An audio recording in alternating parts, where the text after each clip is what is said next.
Hello, ladies and gentlemen. Welcome back to another episode of In the Corner. I'm Cash. Today's October 27th. We have episode 99. I can't believe we're almost at 100 episodes. Episode number 100. Planning to do it on Friday, which is also Halloween. So I guess it's a Halloween special. There's not going to be any correlation between Halloween and the 100th episode. I just figured why not drop it on a holiday. But we've got a big weekend, a big heavyweight weekend to break down. Honestly, controversy across the board. Joseph Parker losing to Fabio Wardley after being very well ahead on the scorecards, gets stopped in the 11th round.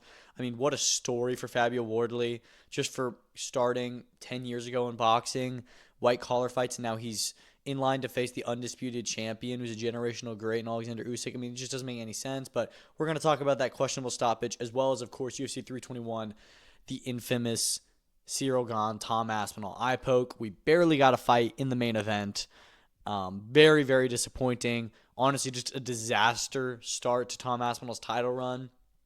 And we're going to talk about, the controversy around that call and that decision to end the fight. So let's jump into it. Let's start with Fabio Wardley's emphatic stoppage. I mean, dude, I had, at the time of the stoppage, after 10 rounds, I had Joseph Parker up 7 rounds to 3, 97-93.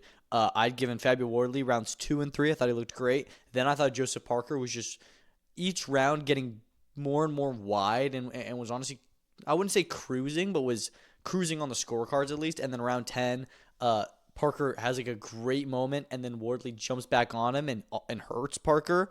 And then you come up around 11, and Wardley kind of continues his momentum and is really has Parker against the rope and is hurting him. But man, I have to be honest, that decision, it really doesn't sit fully right. Now, I do think that there is a chance that should the fight continue another 30 seconds to a minute, maybe Parker goes down. Maybe Parker isn't fighting back. Maybe Parker gets hurt more.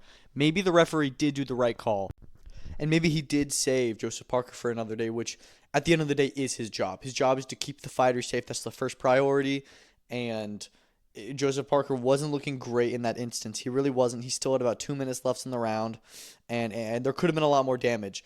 But it's just the moment that he did stop it at, it did feel a little bit like, oh man, like this fight is so important for this division, for boxing in general. And it kind of ended prematurely. It really did. It wasn't the right moment. I mean, it really depends. These refs have to know the perfect moment for when to stop the fight to avoid these controversies, to run wild online. To be honest, I'm actually a little bit surprised at the amount of people that haven't been calling the stoppage controversial. I do think it was premature. And it really does especially suck because Parker was ahead in the fight. And also, I just love Joseph Parker. I think he's one of the good guys in boxing. And on the other side of that coin, I really love Fabio Wardley. I always knew this fight was going to be tough because these two guys really are good people. They both deserve big shots, but it really sucks because I feel like Joseph Parker, he had already earned that shot against Usyk. Now that Wardley's beaten Parker, he deserves the shot, sure. But Parker didn't have to take this fight. He took a fight down the rankings, a step back in competition to try and take on a newcomer, face this powerhouse everyone's talking about.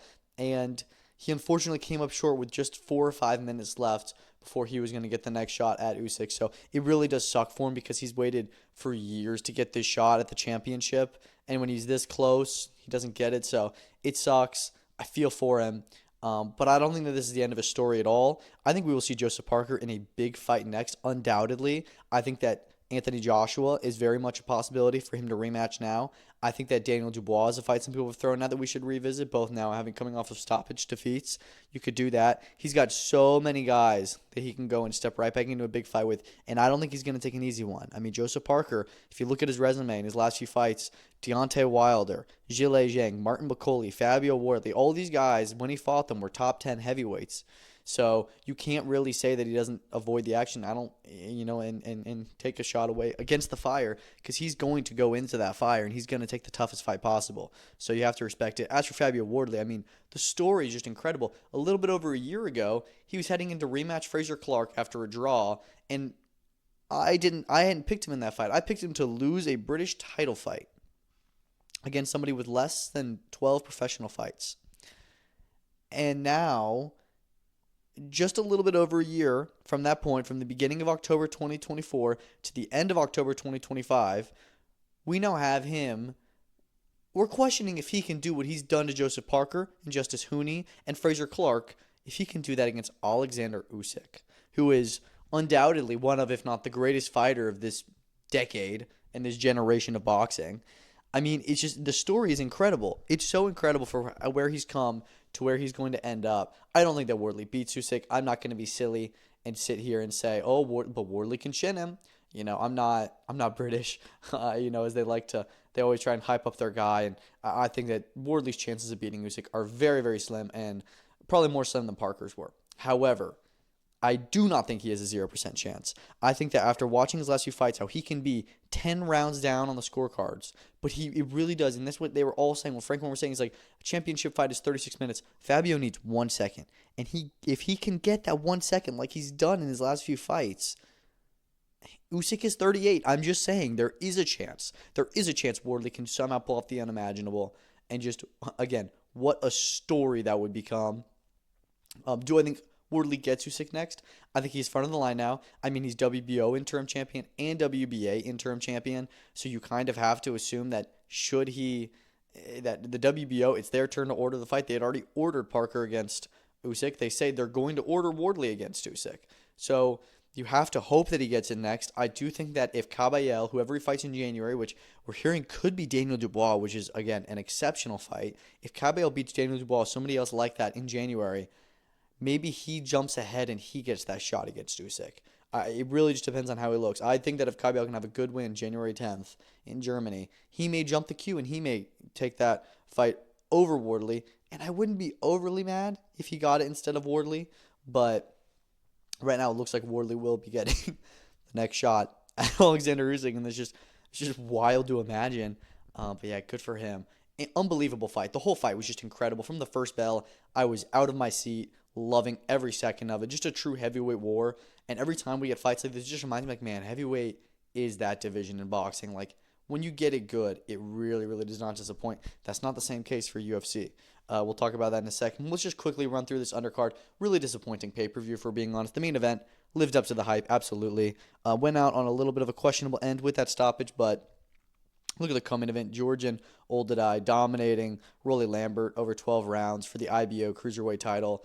I mean, Rolly Lambert didn't really engage. It was a very boring fight, and it really sucked the atmosphere out of me, out of the crowd. It was just kind of like, all right, well, now we're just, okay, let's just get through this. We were just waiting for Parker Wardley to start, and I feel like this should have happened earlier on in the night.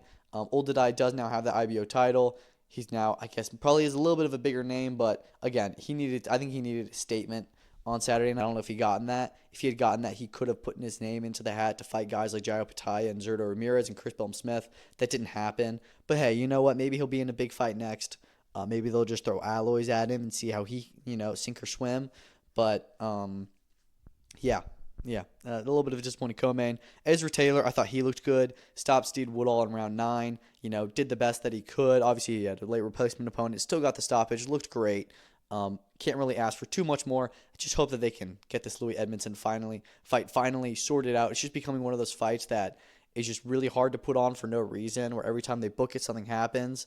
But that should be a really good fight when it finally does happen, if we can get it down the line. Royston Barney-Smith dominating Danny Quartermain, winning that fight 100-88. Quartermain got dropped and had a point deducted. So, yeah, not the best for him. He loses his undefeated record. This was a fight where we didn't know if Roy was going to be ready for such a big step up and, to take on another undefeated guy. And he really came out and showed, no, I am a very, very skilled boxer. I'm capable of doing this. Let me show you. And dominated an undefeated, European, IBF, WBO European champion, whatever belts he had. But yeah, so he's now got a big step up. I would love to see him get into a big fight next. I know that Ruiz Bilotti's with Matchroom, but they're the same division. If Bilotti's going to become a gatekeeper, why not do Bilotti against Royston Barney-Smith? I feel like that makes a lot of sense now. But, he's got a really bright future, and I do think he can be one of these guys to be torchbearers for the UK and just put him on the map and have big star-making performances. You had Mitchell Smith come back off his layoff, get it done against Arnie Dawson. Pretty fun fight. I actually thought that was probably the best fight on the undercard. A lot of people are now mentioning him going in to fight Louis O'Doherty, who's the British champion in the 140-pound division. Why not? I have no, or not 140, 135, excuse me. I have no objections to that. Why not? Could be a fun fight. And yeah, and then you had a lot of prelims. Nothing really worth mentioning on the prelims. Hassani Shah got another stop. He's now 2-0, 2 KOs, so that's good. I think he's the cousin of Hamza Shiraz, so if he can have even a little bit of the swagger and power of his cousin, which it seems like he does, could be in for a good ride. But let's jump over to Abu Dhabi, UFC 321. Oh my goodness, this eye poke is just tearing the whole world apart. People are mad about it. People think that Tom Aspinall was quitting. Ciryl Gane was piecing him up. Look, it's very simple. That fight was ended very early in the fight. I mean, it got called really early. Only 3 minutes of action were seen. Ciryl Gane was probably winning the round at the time of the stoppage. Absolutely. But it was all jabs. It wasn't like he was piecing him up. Sure, Aspinall had a bloody nose. Sometimes when you get punched in the face, your nose starts bleeding. If you're saying, oh, he had him bloodied up, I mean, that's such a casual thing to say because having a bloody face does not at all mean that you're losing the fight. Even if Tom Aspinall was losing the round, he wasn't getting his ass whooped. You saw the strikes. Ciryl Gane was at 30 strikes. Aspinall was at 27. Very close stats. Gane was winning a quiet round. So I don't think that all that stuff of, oh, Tom Aspinall was losing and he had to get out, he found a way out, kind of BS.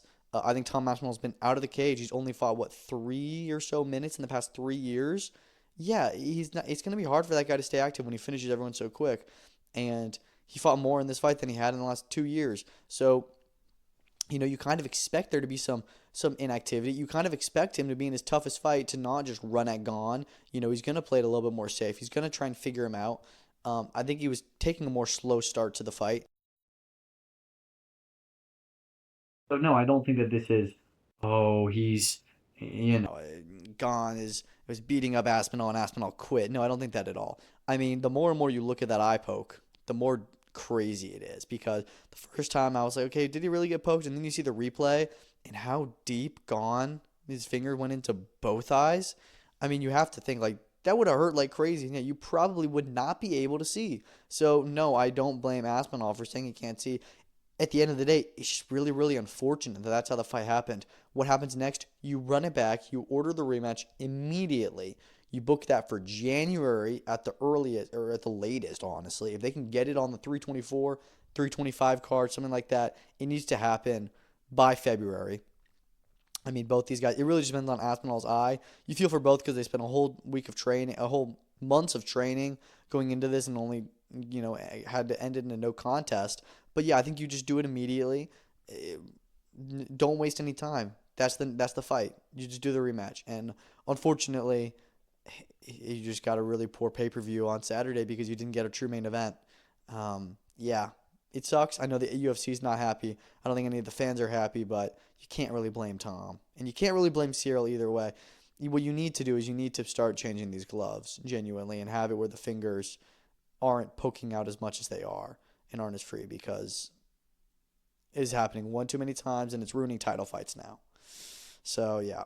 Speaking of title fights, Mackenzie Dern won a unanimous decision strawweight championship against Virna Jandiroba. Dern was the favorite. I had Virna winning, but you know what? Fair play. I had Dern winning 48-47. I had her winning rounds 1, 4, and 5. It was a close fight, but I think you have to have Dern winning at the end of the day. I think it was just a little bit, the difference in striking was able to get it done for her, and yeah, well done. As for who's next, probably Tatiana Suarez. Suarez gave Zhang Weili not much, but it was also Zhang Weili. The strawweight division, we're now realizing with Zhang Weili there is wide open for someone to try and come in, and you don't have the highest skill level. I mean, that did not feel like a title fight, that co-main event. So who knows? If Suarez can come in here and give Dern a good run for her money, why not? That'll probably be the next strawweight championship match. But yeah, not really too much to say on that. Before that, you had Umar Nurmagomedov dominate Mario Batista. I thought he looked great, and I do think that, yeah, I mean, I think that he's worthy of a title shot. Sure, why not?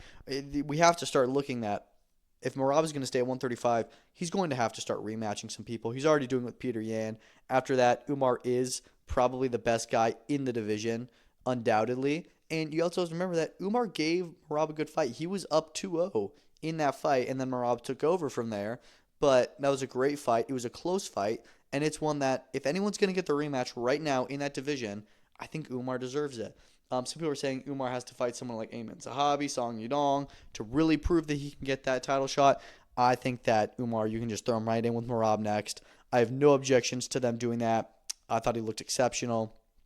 Um, yeah, I don't see any reason to wait around. As for Mario Batista, honestly, I just thought of this right now. Why don't you just do Sean O'Malley, throw him in there, see how they do. Both guys need to win. It could be an interesting fight. I'm just saying. You had Alexander Volkov, Jailton Almeida. It's a very, very controversial fight. Obviously, Volkov winning. It was a robbery. Almeida did win that fight. Was it boring? Yes. Is that the way you're supposed to win a fight? No. Did it suck to watch? Yeah. But just because Almeida was laying on top of him, not doing much to win, doesn't mean that Volkov is winning the fight because of that. He had more strikes, but he was also on the ground, unable to move. Honestly, kind of getting dominated in that regard. You can't give him a win off that. You have to give the win to the guy who's controlling the fight, and Almeida was completely in control of the fight. Um, yeah, so I know some people are happy about Volkov, saying, "Oh, this was Dana's way of paying him back for the robbery last time." I think that's always how it happens. Once you get robbed, you end up robbing someone else. Not a huge deal. A little bit frustrating because people celebrating a robbery. As for Volkov, he's not going to get the next title shot. Obviously, Aspinall Gane are going to rematch. As for who he could fight, there's a whole lot of options for him. But I think what we just realized with this card, the heavyweight division is cooked. It's really not in a great spot. All the fights on the card sucked. You look at Chris Barnett, Hamdi Abdel-Wahab. It was hilarious. Chris Barnett's ass kept on falling out. It was really, really funny, but just a really poor division. Barnett's probably going to get removed from the roster now. Hamdi dominated him. Walter Walker was the only heavyweight to really have a good showing. 4 heel hooks in a row. I don't even know if that's possible. How does he keep on doing that? He calls out Hamdi, calls him Chocolate Peppa Pig, which is crazy. I don't think that fight happens. I think Walter Walker's number 15 in the rankings. He needs to fight up the rankings now. Fight someone in that 12 to 14 range. Don't fight someone like Hamdi Abdel-Wahab. But yeah, he's really putting together quite a resume with 4 heel hooks in a row. It's unbelievable. Also on the card, Azamat Murzakanov, first round KO over Alexander Rakic. One of the only finishes on this bill. That's a few good wins in a row, 4 losses in a row now for Rakic. Murzakanov is sure to get a big surge in the rankings. I saw somebody mention he could fight Khalil Rountree next. I would love to see that. That seems like a good matchup. You had Quillen Salkilled, first round KO, head kick KO over Nasrat Haqparast, put him to sleep. One of the KOs of the year, easily best KO of the night. Just unbelievable, especially coming in on just like a week or two's notice. Like he said, he's going to get a big fight next. That was unbelievable, that head kick KO. Elsewhere on the card, Ludovic Klein dominating Mateusz Rubeski for the first 2 rounds. Third round, Rubeski comes on, is on top of him, pouring blood, like one of the bloodiest fights I've seen in a while. Rubeski's always in really bloody affairs. It's probably not good for his health, but he came close to finishing Klein. Klein was able to stick it out and get the decision afterwards. But, great fight, that one. Ikram Askarov, dominant win over Jun Young Park. So he'll probably get introduced to someone in the rankings. You had Jose Miguel Delgado getting the win. Nathaniel Wood won that fight against Jose Miguel Delgado. I know a lot of people were, kind of thinking that that was a robbery.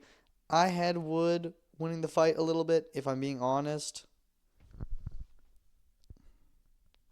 I think that Delgado had a phenomenal start to the fight and then just kind of let go of his lead, and Wood was able to do the better work for the remaining rounds. But, people will have what they want to say. Mitch Raposo getting a really good win over Azat Maxim. Big upset there. I thought that was, really well done. And then Mizuki, in a way, dominant win over Jacqueline Emery to kick off the card. A lot of decisions, but not a bad card, I don't think. I had a lot of fun with it. And on to 2 Apex cards the next few weeks, and they're really, really rough Apex cards. Not looking forward to them too much, but at the end of it, you do get rewarded with UFC 322, which is, of course, going to be just absolute chaos. Maybe the card of the year. Moving on from there, we had BKFC 83 in Rome, Italy. Main event, Alessio Sakara getting the upset, beating Chris Camozzi by split decision. Close fight. I did give Sakara the win. It really depends on that third round and who he had winning there. I think Camozzi was just kind of tired and wasn't able to. I don't know what he was doing, and he was just kind of letting Sakara get on the inside and hit him up close, and he lost his belt because of that. It was a close fight. Could have gone either way, but I had Sakara winning. Co-main event, Franco Tenagli getting the win over Ben Bonner. Another one that could have gone either way. I had Ben Bonner edging it 3 rounds to 2. I'm not mad at all. But Tenaglia now advances in the lightweight semifinals.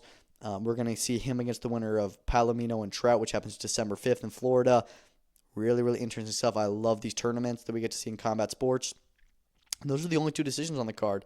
You had Joseph Halal getting a big stoppage over Francesco Ricci to win a European Championship. Nico Goffi, huge first-round KO to also win a championship. Carlos Trinidad Snake coming off that loss earlier this year, and now he gets another third-round finish. James Brown had a finish against Dan Chapman. Dan Chapman, was just trying to look good, trying to be this defensive masterclass thing, and then he didn't want a round and then got stopped in between rounds. So just you need to engage. Just bare knuckle. I feel like people try too hard to outbox and stuff. And even when you see Ben Bonner, who I thought he outboxed and moved around the ring effectively, still didn't get the decision. So this sport is meant to just throw everything you have and just go crazy, not to outbox people and look good. Walter Pugliese had a huge first round finish. Krzysztof Wisniewski. Just so many great knockouts across the board. It was a really fun BKFC card. They're putting together a good product in Italy. I thought this was one of the more stacked events. And yeah, I feel like all their numbered events are getting really good. And yeah, I'm really liking BKFC. I think the next numbered event is 84, and that's the rematch between Lorenzo Hunt and Josh Dyer on November 15th. A lot of competition that day with UFC and all, but that should be a very fun night of fights coming up.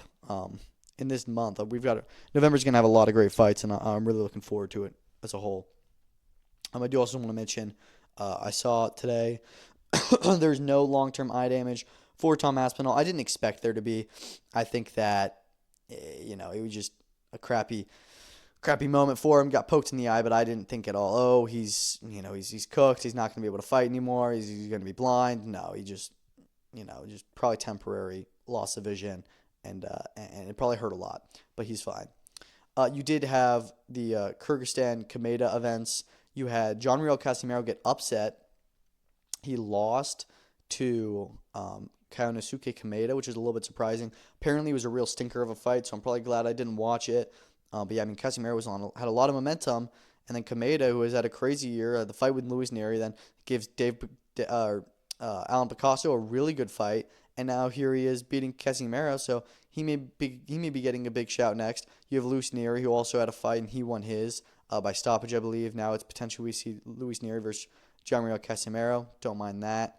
And then the Deuce Matov-Calixto fight got called off because Deuce Matov missed weight. So a little bit of all across the board. Not a lot of great stuff happened. Some poor stuff in terms of what they were planning for these fighters, but it is what it is. You also had Pedro Tataran defend his minimum weight championship against Christian Belluni. I don't know why he isn't just fighting Melvin Jerusalem on Wednesday. They're both champions. I feel like that makes all the sense in the world for them to just fight each other, but he had a pretty dominant decision win I saw, and I'm looking forward to that card. We'll talk about that and the Mary Spencer-Michaela Mayer fight at the end of the show. We'll preview them before Thursday and Wednesday's fights, respectively. Let's talk about some news. On the stage at the Parker Wardley event, you had all of Queensberry's heavyweights up there, and I thought they were about to announce their big December 13th card, and they kind of did. It was so weird. So you had Lawrence Okoli, Daniel Dubois, David Adelaide, Agit Kabayel, and Moses Atama all standing up there, getting interviewed with Frank Warren and Adeola Depot and Dev Sonny, asking these questions like, would you fight him? What do you think about this? And it's just like, none of these guys have fights right now. Queensberry has all these heavyweights, and none of them have fights except for Agit Kabayel, but even then, we don't know who he's fighting. And Lawrence Okoli has a date, and so does David Adelaide. We don't know who they're fighting. None of these guys, we don't know who any of them are fighting. And it seems like you don't have opponents yet. I'm guessing Adelaide and Okoli are going to be in with bums. Kabayel, it's seeming like he may be fighting Tony Yoka. Tony Yoka said he had signed a contract to fight him today. So maybe that's the fight. I don't know. But we just need to get these guys active and get them into big fights. Didn't announce anything, just had them up there to flex their roster. And then they bring out Dillian Whyte and Derek Chisora, and it's like, all right, here we go. And they're saying, yeah, that fight's happening December 13th in Manchester. The contract's not done yet, but it's going to happen. So this is just all the bad omens, announcing a fight before it's signed. Really worrying me that this is, in fact, not going to happen because you don't announce something before it's actually agreed upon. Even Chisora saying, look, if the paperwork's right, we'll do it. White seeming much more chill than he has been in years past. I mean, I don't know. I would love to see it. And then you have Jarrell Miller walk out on stage and start doing stuff. It's like, bro, what is going on? Why are all these guys here? when why are Miller and Chisora here talking about a fight when their fight got completely called off and they were failed in negotiations? I think it makes the most sense in the world to do a White Chisora trilogy, close up their chapter, retire them both. However, I'm really worried it's going to be pay-per-view, and that is just not a pay-per-view fight. If it is, just make it a pay-per-view in the UK. Do not make it a pay-per-view here, please. It's just getting silly, the amount of pay-per-views that Queensberry is now doing on his own. Yeah, but we also did have the confirmation Moses Tama will no longer be fighting on this card. Um, all the opponents they wanted to get for him ended up taking other fights, so yeah, it sucks, but what are you going to do? Yeah, December 13th is not going to be this big show we were hoping for with Chisora and Atama. We'll get White Chisora 3, which will be big, but it looks like we're going to have to pay for it, which is really, really annoying. Okay, so we just had some breaking news as I'm recording this. We're hearing that Mike Coppinger just reported that Floyd Mayweather and Manny Pacquiao are now potentially in negotiations for a rematch in 2026 that could be another Netflix event. We don't know. Maybe he says this on the Inside the Ring show. I haven't watched the clip yet. We don't know if this means it's a professional fight for like a title or something. We don't know if this is an exhibition. I thought Mayweather had announced that he was fighting Mike Tyson, which didn't make any sense, and I didn't think it would actually happen. And then we have Manny Pacquiao, who apparently has a date on January 24th in Las Vegas on a PBC show and was going to fight Rolly Romero. Now this is being thrown in there. Does Netflix mean Turkey's involved? I mean, this is crazy out of nowhere. My initial thoughts on it, we've heard this being talked about in the past. I actually wouldn't hate it if this was a professional fight. These two guys come out of retirement both at like around 50 years old, have a 12-round fight. Let's just see how they do. Knowing Mayweather, I'm assuming he probably will not be doing it professionally. He'll want it to be an exhibition because he knows, yeah, there is a chance Pacquiao's more fit than I am now, and he can beat me after he saw his performance in July. So this could be an exhibition. Doesn't really matter. I wouldn't be mad at watching it at all. I would absolutely watch it. Netflix too, meaning it wouldn't be a pay-per-view. It would be wild, just absolutely wild to see it come to fruition. Yeah, so we're gonna keep on following the story as it goes on. But yeah, this is wild. I just had no expectation of this happening, and just the fact that Mike Coppinger's reporting it, and that we're hearing Netflix, and it seems like it could be very legitimate. And I wouldn't be surprised if Mayweather does do some kind of a deal with Turkey to do some exhibitions or something. Yeah, so we're gonna have to follow this very closely. Moving on to some other news. Jon Jones has accepted the Alex Pereira call out for the White House. Seconds after Tom Aspinall loses, you just had to expect Jon Jones was going to say some kind of thing around Aspinall, saying to Alex, "Thank you for your respect. I'd love to show the highest skill level at the White House." Look, take out the sassiness and what it was what it really meant to do, which was be an asshole to Aspinall. I would love to see Jon Jones, Alex Pereira at the White House. Even if it doesn't happen in the White House, that fight makes so much sense to me. Them fight, the winner fights Aspinall for the title. Let's do that one next, middle of next year. If they're both down for it, let's just do that. I think it's a huge fight. Makes all the sense in the world. You also had Islam Makhachev accept Ilia Toporia's call out for the White House, saying like, yeah, sure, let's do it. It'll be a big fight at the White House. So if Islam's down, if he's going to move back down to lightweight, undoubtedly, let's do that one too. If that's at the White House, sure, it doesn't have to be. I mean, so many big fights are now being made in the UFC or wanting to be made because of the White House. Maybe you do put all these cards on the White House. It doesn't make any sense. But, man, it would just be really crazy to see it all come to fruition. And I hope that they're being legitimate. I really do.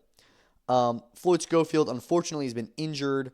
He's got a grade 2 wrist break or something like that is what they said. I don't know what that means, but he's out of the Jojo Diaz fight on November 8th. Really unfortunate. This is the second fight this year Schofield is pulled out of close to the actual date. I hate it. I really do hate it for him. It's hurting his brand. It's hurting his profile. Pulled out against Shakur Stevenson, a lot of controversy. Now pulls out against Jojo Diaz, and he's going to get a lot of backlash for it.